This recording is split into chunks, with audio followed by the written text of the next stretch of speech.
Security Camera Pi Project by Phoebe Parr.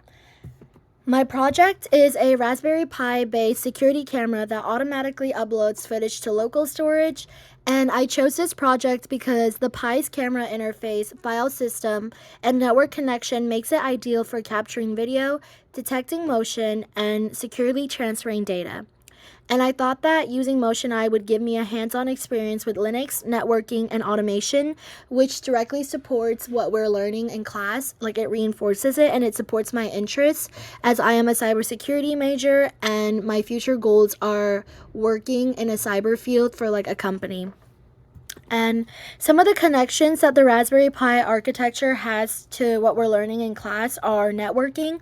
And networking is essential for this project because the Raspberry Pi connects to the Wi-Fi to stream video, send alerts, and upload footage to local storage.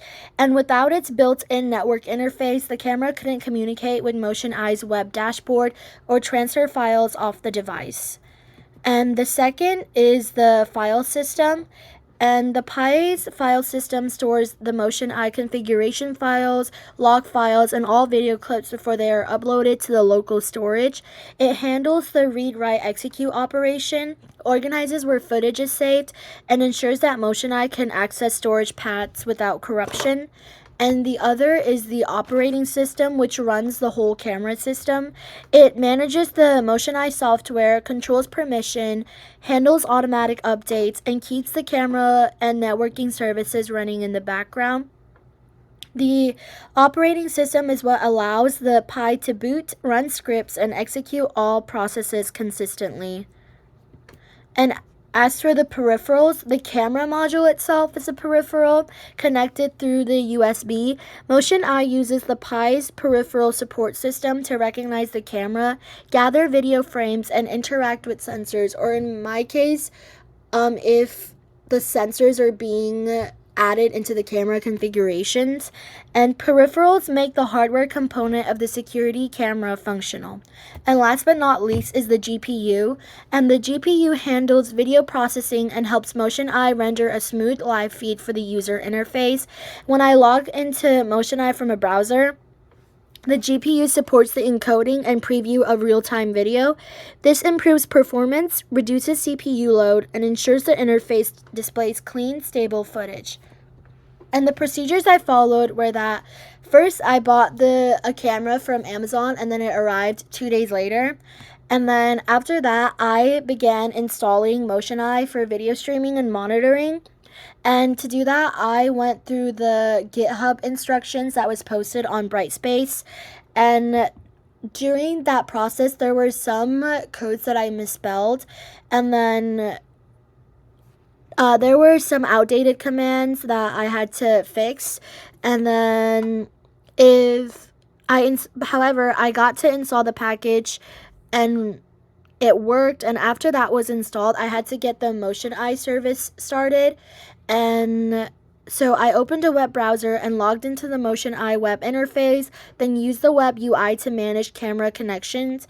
And with the web UI open, I physically connected the camera to the Pi's CSI port and made sure the connector was seated correctly. And I confirmed the Raspberry Pi camera interface was enabled, then added the link inside MotionEye so the feed appeared in the web dashboard. And then figure 1 is the starter code and how I got it to work. And then figure 2 is the MotionEye setup and me configuring cameras and stuff.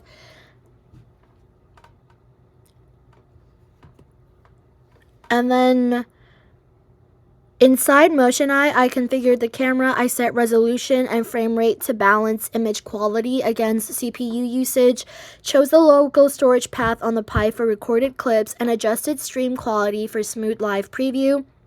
I confirmed the media directory and the MotionEye configuration directory as required so recordings would save to the expected locations in the local storage.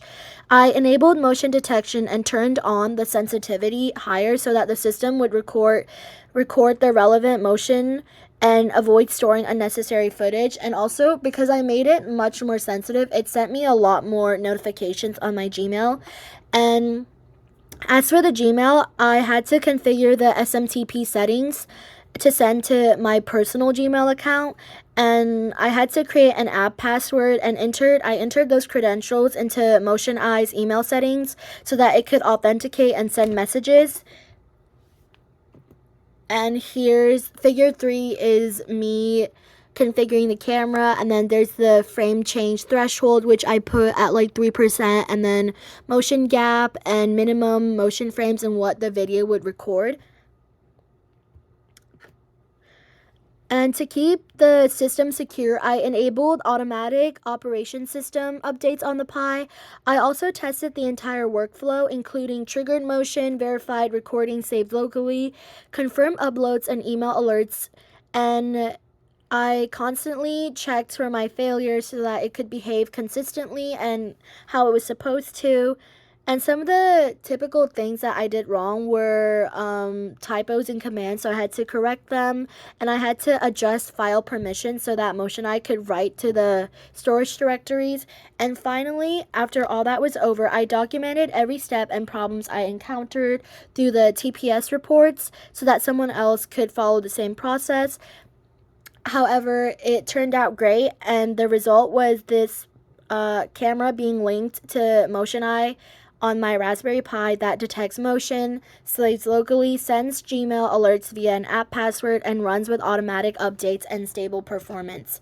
And figure 4 is the camera file in my Linux, and this is through my var lib MotionEye camera file, and then it has all these files saved, and then the ones with the orange button are the videos, and then the green landscape ones are the pictures that it takes. And then figure 5 is the email that's been sent to me. It like sends regularly, and then sometimes I would like move a lot, and then it sends me like 3 at once. So it was a success.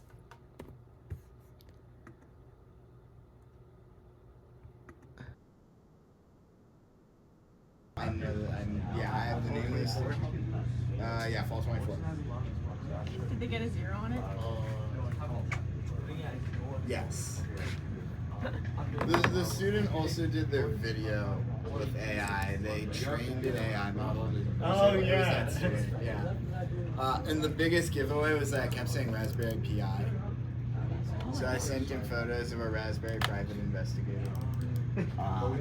Okay, now the trick is going to be figuring out what group. I have no idea, but I know the name. We have to look for useful foods.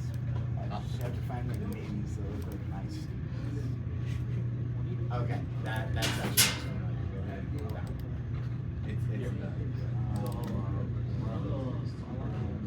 Yep. Okay. Yeah. Go to this one. Go to this one. Look at that. Just scroll through. Wait, is this one? Wait, no way. Yeah. Keep scrolling. Just keep scrolling.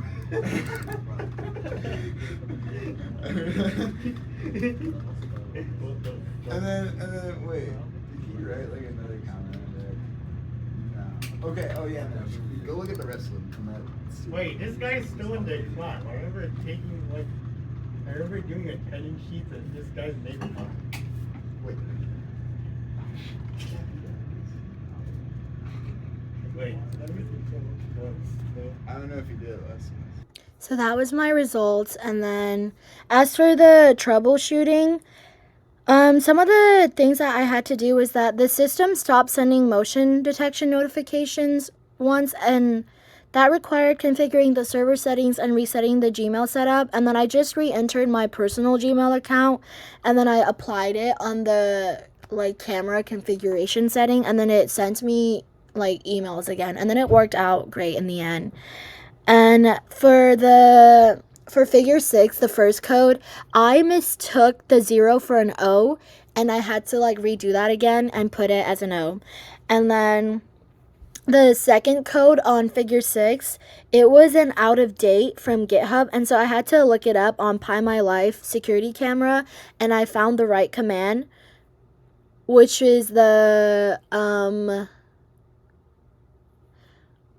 figure 7 one. And then I also misspelled Python 3 on the second code of figure 6. And so I just retyped the code, spelled Python 3 correctly, and that was that.